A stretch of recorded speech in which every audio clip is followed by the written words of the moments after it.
Bismillah, alhamdulillah, wassalatu wassalamu ala rasulna.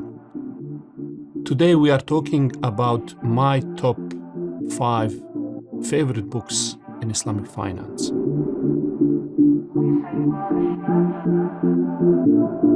Now, often people ask me to recommend them some kind of books or resources to study Islamic finance, and I think about these things. And today I decided to make a little video to tell you about some of my favorite books that I think in some way encompass most of the important chapters and points regarding Islamic finance.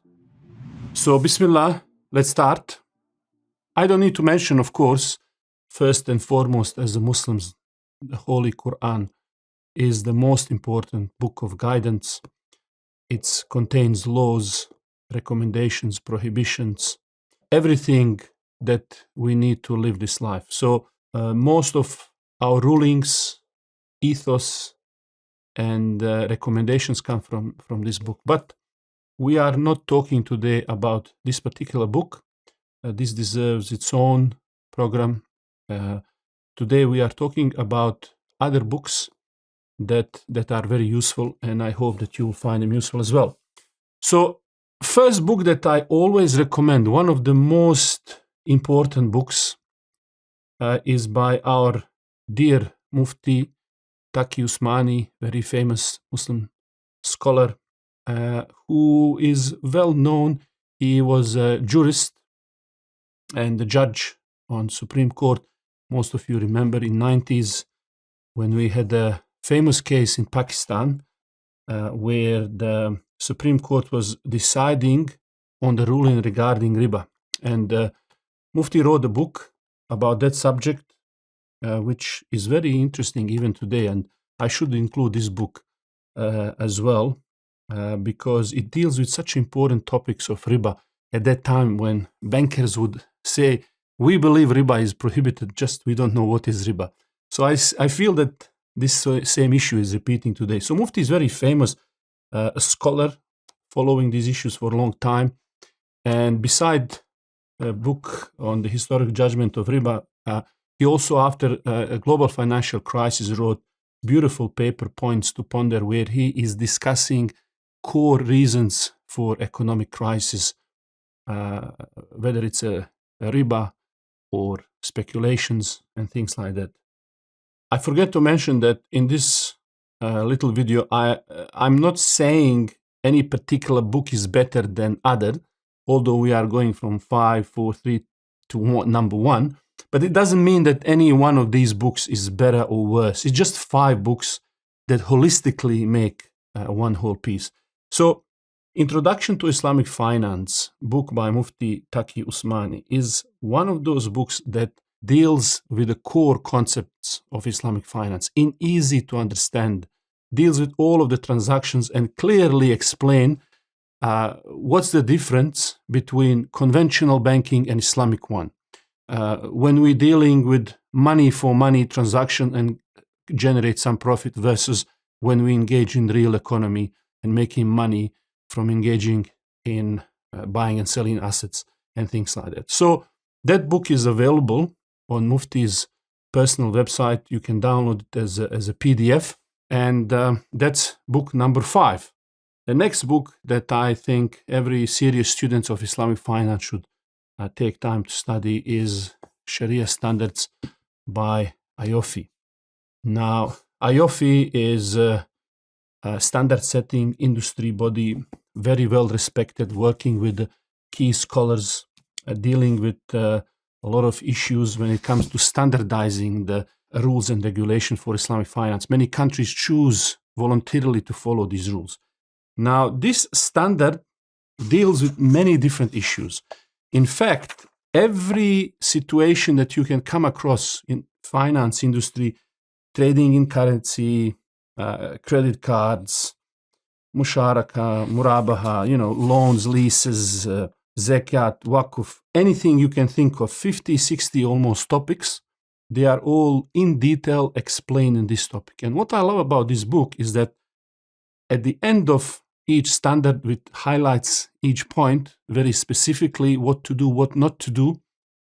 It gives you Islamic rules regarding those standards. So if you, for example, you flip and you go subject of, let's say, leasing, appendix B, Sharia basis for this standard, it would tell you that it would give you a verse, for instance, on leasing, where Allah Almighty says, and verse is that said one of the daughters, "O my father, engage him or hire him on wages."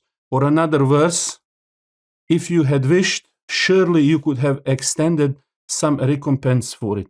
So we see that they go directly to primary sources and they extract the rules and the wisdoms for legitimacy of their ruling. So the book is excellent read. Of course, IOF been doing fantastic work.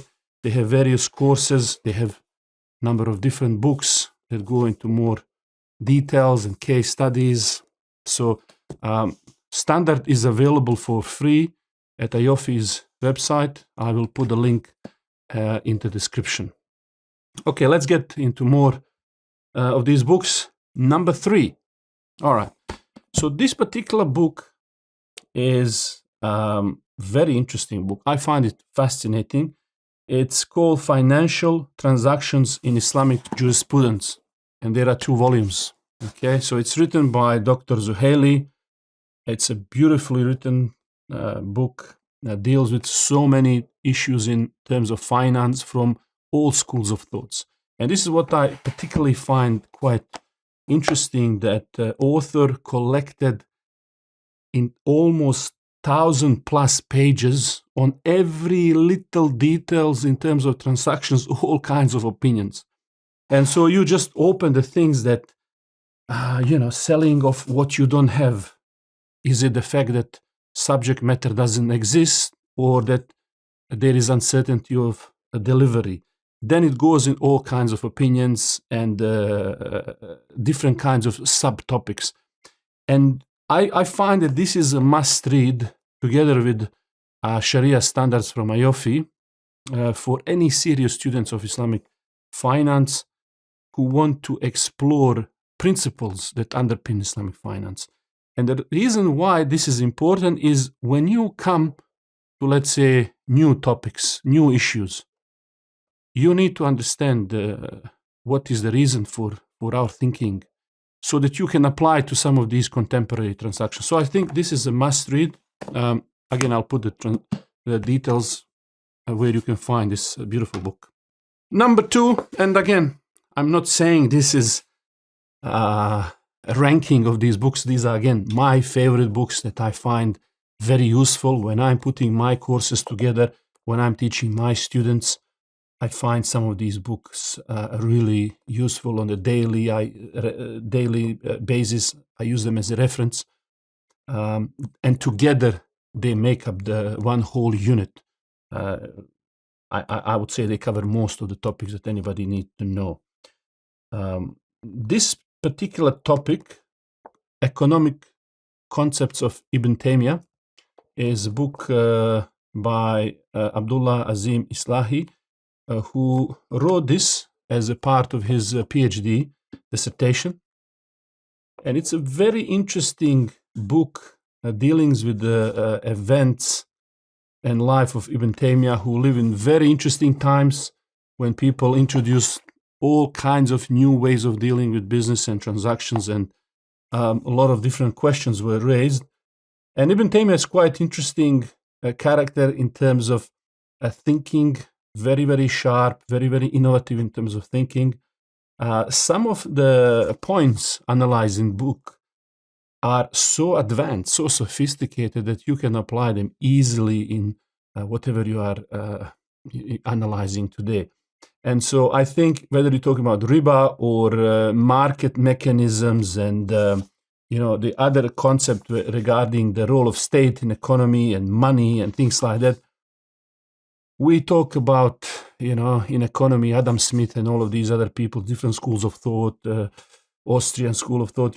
I think Ibn Taymiyyah should have his own school of thought when it comes to economy. And just to see how really advanced some of his thinking is, in one of these points, he, for instance, is talking about how the states, when they mint the coin, they should not do it for the profit. Minting coin other than gold and silver should be for sake of public good and not to debase currency. And so he talks about the fact that if the state is minting the coin, they should pay from Beitul Mal in order to preserve really the salary and objective production of this important public good, which is money or currency. So these ideas, when we today look at inflation, look at all of the questions of whether it's a crypto or any other way we use money or make money privately or as a state, these points are very important to be understood. So this is one of those books that I definitely recommend. And the last book, number one, again, really book that I recommend to everyone. This is the first book that I recommend genuinely. Yes, I love Mufti Usmani's book. I think that's my all-time favorite. I teach this book. Actually, it forms the basis with all the other material. This forms the basics of the courses that I teach. But this particular book, Understanding Islamic Finance by Professor Dr. Muhammad Ayub, I find this book to be one of those books that is a result of some really serious, hard thinking, well thought out, presented in a way where it covers really everything you need to know about Islamic finance, all the core concepts. And what I particularly love is just the way that all of these topics are approached. From the introduction and objectives of the Sharia, maqasid of Sharia, understanding Islamic economics, main prohibitions, avoiding what is prohibited and unethical and so on, and then going into the Islamic law of contract, business transactions, how things work, so mechanics of everything. And then going more into commercial law, modes of financing, you have everything that you can think of from, takaful, securitization, sukuk, even some criticism of Islamic finance and the way forward. And this is exactly how I put my course together. I find this to be the most efficient way to teach someone rules of Islamic finance is to go exactly this way, particularly focusing on the contracts, transactions, and prohibitions. And that opens the way for the student to understand why we do things that we do. So that's my number one book. And I think in totality, all 5 of these books, I would probably be using more than any other book on Islamic finance. And there are many books everywhere. So what I would like to know is what are some of your favorite books when it comes to this topic. And if you enjoy this, please share this video with those that might be interested. We are also doing very shortly an Islamic finance course that will utilize much of the information from these books. The links are in the description. You can check it out. And inshallah, I will see you in our next video. Assalamu alaikum.